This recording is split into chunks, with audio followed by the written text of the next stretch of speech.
It's almost time to sit down for that Thanksgiving Day feast, which will probably cost you more to cook up this year due to various inflationary pressures. The average cost of the classic Thanksgiving dinner is seen at $53.31, according to the Farm Bureau, up 14% from a year ago. The average cost of a 16-pound bird is $23.99, up 24% year over year. Let's zero in on all things turkey with Bell & Evans owner Scott Sechler. Scott, nice to see you here. Happy Thanksgiving in advance. How is your business trending this year compared to last year? Well, we're doing fine. Our Bell & Evans growth has been it's been a great year. Demand has been strong. People are trying to buy better qualities of food, and so people spend more time online. Looking at what a company like ours represents, and so it's exciting. And turkey season the same. People are looking to buy the best for their families that they can afford or they can find, and this year is no exception. Probably even more so. During COVID, people really did look at backgrounds of companies and the business models and what differences one company makes versus another. So that all benefits us, when people are looking to upscale. Well, Scott, it's Julie here. Tell us a little bit more about what makes a Bell & Evans bird different. We just saw a little bit of video of chickens, I believe it was. I'm not sure it was turkeys or chickens running around outside, which I believe is probably one differentiator, right?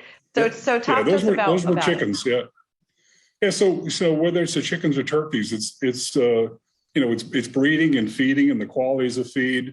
It's people and farms and the processing, the same thing. It's again people and technologies, and when your goal is to produce the best that money can buy and beat all standards, that has working well for generations of Bell & Evans. And here today with a new plant opening in a few weeks, and we've searched the world again for technologies and looking to take next steps. So turkeys and chickens the same. It's been my goal all my life to produce the very best, as I like to eat like everyone else, and I like to think that what I'm eating is the best that we can bring to market. Yeah, this segment is certainly making me hungry, Scott, for sure. How much of your costs to feed your chickens, your turkeys, et cetera, how much have your costs gone up? Well, our grain costs are definitely up, which is really a supply and demand, and demand is strong. In the organic world, our organic grains went through the roof, and that was not necessarily having to do with COVID. That really had to do with a lot of stuff. Most of the organic grains were actually imports at lower costs than what was domestically produced, and recently a lot got caught with fraudulent claims. And then the cost of transportation across the water has been a big deal. So now everybody's fighting over the grains that we buy here in the U.S. So the domestic supply is short. It can't make up for all the imports that now don't qualify. So that's an issue that has nothing to do with COVID or other things. So there's some normal things going on that affect the supply, but really overall, the non-organic supply in the U.S. is, there's plenty of grain around, and things that are really, really changing the costs, is labor and energy. Energy is probably 60% of the issue now for everybody, whether it's imports, the boats and freight and all that takes tons of energy. In the U.S., potash and all the fertilizers take a lot of energy, and all the production. So I think energy today is probably 60% of the inflation. 20% is probably labor, and the other 20% is just typical supply and demand. And let's talk about labor in a little more depth for a second, because I was on a road trip this summer and drove by a plant of one of your competitors that was advertising its hourly wage on a big sign outside the plant. And we've heard a lot anecdotally about various poultry producers having trouble finding folks. Is that the case with you guys? Have you had to raise wages to get workers in? Well, yes. Wages are a big deal. Today, we employ about 1,800 people here, and And so you got to do a lot of things to hang on to what you have because everybody's trying to steal your help.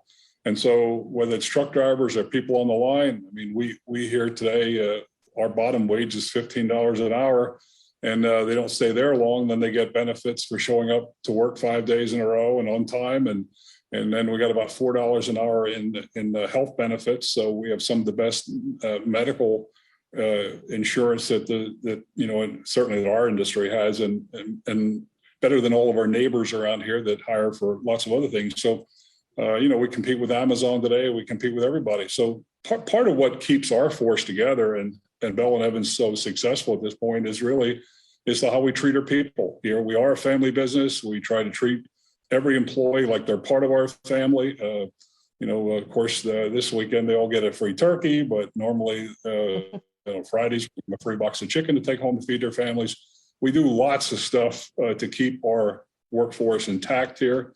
COVID, has complicated life a lot, but we're making the best of it. So for many, they haven't had the stress of dealing with everybody trying to steal their employees. So whether it was insurance or how well people are treated or how well people are pushed, to the nth degree, a lot of people lost help because they didn't take good care of their employees. And here at Bell and Evans, we've done a pretty good job of keeping our force together. But that's what we always do. If you want to have good food, it starts with good people. You can't make good quality food.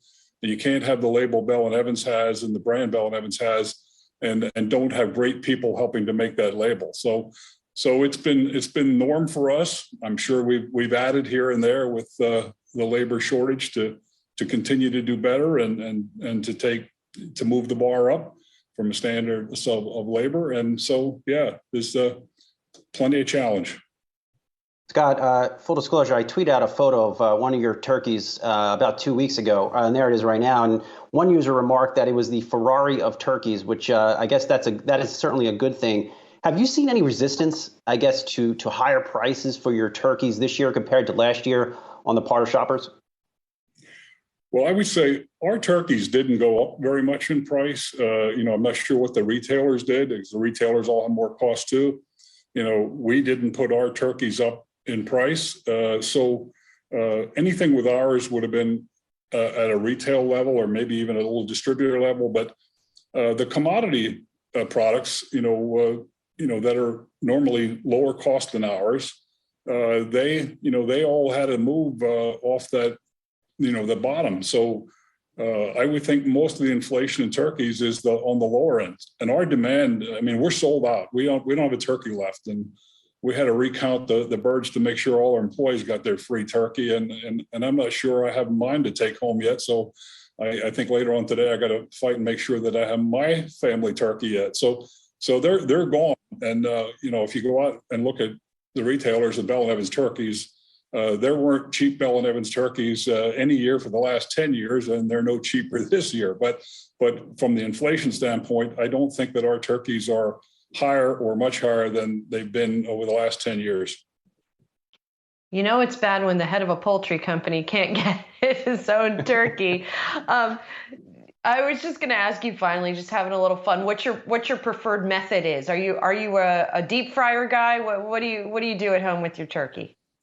We still roast. There's lots of ways to make chicken and turkey, and I hear all the stories. And so we're pretty traditional at home with our turkey. So we'll roast it. This year, we're going to actually roast 2 turkeys. Hopefully, I can find 2 turkeys, and then we're gonna roast them both, debone them, and then for Thanksgiving Day, we're going to serve one as a gravy, like putting a turkey gravy over top of some kind of bread or stuffing, so it'll be pieces of meat in there with the gravy, and then the other one will be more traditional, where it'll be, we'll just carve it. We'll have the white and dark, and maybe we'll separate that a little bit, and so we'll have side by side. We never did the turkey gravy to put over top of bread or bread stuffing. We never did that before at home, but this is going to be. I said, let's try it. We do it with chicken all the time. Why don't we do it with turkey at Thanksgiving?